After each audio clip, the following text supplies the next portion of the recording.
उतर साले गाड़ी से उतर। रुक बेटा, आज तो बताता हूँ।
आगू गांव लेके जाना है। ये हमारे गांव के चंदन है।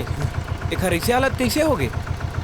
तो चिंता से ला 2-4 जन लड़का मनेला खेत में मारत रहे। चल जल्दी से ला घर लेके चलता। लाला बैठार इला मैं घर छोड़ देता हूँ।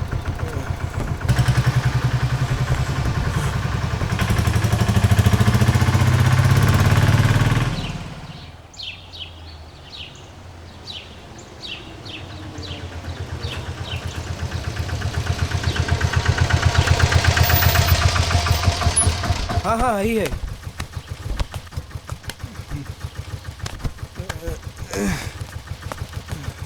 ये ले। अरे कहाँ तोला बेटा? रास्ता में जात रहे हूँ, लड़का मनेला मारत रही ने तो मैं ले ये पक्का वो सरपंच के टूरा के काम है। ते हमर बेटा ले बचा ले हस, ते हमर पर भगवान हस। ए जी डॉक्टर ला फोन करो। चल बेटा भीतर चल, चल भीतर चल। डॉक्टर साहब का हो डॉक्टर साहब?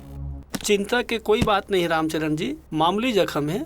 वही समय एला दर्द के इंजेक्शन लगा दिए हो, अब एला आराम करन दो। हाँ डॉक्टर साहब। तो ठीक है। थैंक यू भाई, अगर तय नहीं होते तो मोर जान चले जाती। का मैं जान सका था मोर जान बचिया तय कौन हस? एक भागा चिल्लाकर घर से निकाल दिए गए। आज से ते बेघर नहीं हस। एक तोर घरे आवाज से ते मोर भाई